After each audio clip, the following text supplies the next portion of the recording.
एक रात एक चोर जब बादशाह के महल में चोरी करने घुसा तो उसने देखा कि शहजादी अपने कमरे में अकेली सो रही थी। उसके जिस्म का कुछ हिस्सा कपड़ों में से दिखाई दे रहा था। शैतान उसके दिल में वसवसे डाल रहा था कि लड़की अकेली है, गुनाह कर लो, ऐसा मौका बार बार नहीं मिलेगा। वो शहजादी के करीब गया और उसने अपना हाथ जब उसे छूने के लिए आगे बढ़ाया तो अचानक उसके दिल में ख्याल आया, मैं तो आज गुनाह कर लूंगा, लेकिन हो सकता है कि लड़की कुंवारी हो और हामिला हो जाए तो सोचो बादशाह की कितनी बदनामी होगी। और ऊपर अल्लाह देख रहा है, कल कयामत के दिन मैं अल्लाह को क्या मुंह दिखाऊंगा, कैसे जहन्नम की आग बर्दाश्त करूंगा। फिर उसे खुदा का खौफ हुआ और उसका इरादा बदल गया। वो पीछे हट गया। फिर जब कमरे से बाहर निकलने लगा तो उसने देखा कि टेबल पर शहजादी के खाने के लिए एक प्लेट हलवे से भरी पड़ी है। उसने सोचा कि गुनाह से खुद को रोक लिया, कम से कम ये हलवा तो खा ही लेता हूँ। फिर जब उसने अपना हाथ डालकर उस हलवे की प्लेट में से निवाला बनाया तो उसके दिल में फिर ख्याल आया कि ये हलवा तो मैं अभी खा लूंगा, लेकिन सोचो कल गरीब नौकरों का क्या हाल होगा। शहजादी जब नींद से उठेगी तो अपने हलवे की प्लेट देखकर नौकरों से सवाल करेगी।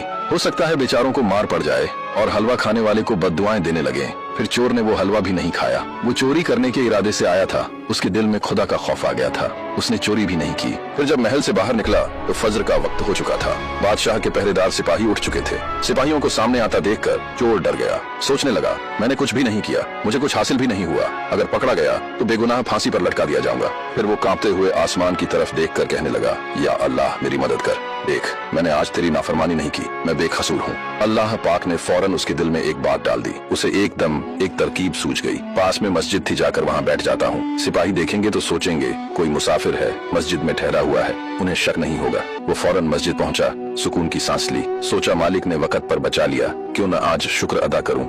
वजू किया, फज्र पड़ी, रोते हुए अल्लाह का शुक्र किया कि या अल्लाह तूने मुझे बचा लिया। मस्जिद में बड़ा सुकून मिला। बैठ गया, सोचा सूरज निकलेगा तो वापस जाऊंगा। इधर महल में शहजादी उठी, हलवे की प्लेट देखी तो हैरान हुई, ये तो रात को नहीं खाया था। फिर हाथ का निशान कैसे? नौकरानी को बुलाया, पूछा। नौकरानी ने कहा मालूम नहीं। शहजादी ने कहा प्लेट ले जाओ, बाहर किसी गरीब को खिला दो। नौकरानी बाहर निकली, कोई न मिला। नजर मस्जिद में बैठे उस मुसाफिर चोर पर पड़ी। हलवा ले गई और कहा शहजादी ने भेजा है, खा लो। चोर ने हलवा देखा, अपना निशान पहचाना, आसमान की तरफ मुंह करके रो पड़ा, या अल्लाह जब मैंने हराम समझकर नहीं खाया तो तूने हलाल करके मेरे पास भेज दिया। नौकरानी वापस आई, शहजादी को बताया कि मस्जिद में एक मुसाफिर है। हलवा देखकर रो पड़ा। शहजादी ने फौरन कहा उसे मेरे पास ले आओ। वो आया तो दिल बदल चुका था, झूठ न बोल सका, सारा वाकया सच सच बता दिया। रात में चोर था लेकिन हराम से बच गया, अल्लाह पर भरोसा किया। शहजादी की आंखों में आंसू आ गए। बादशाह से कहा बाबा मैं इससे शादी करना चाहती हूँ। बादशाह राजी हुआ, उसकी शहजादी से शादी हो गई। एक रात एक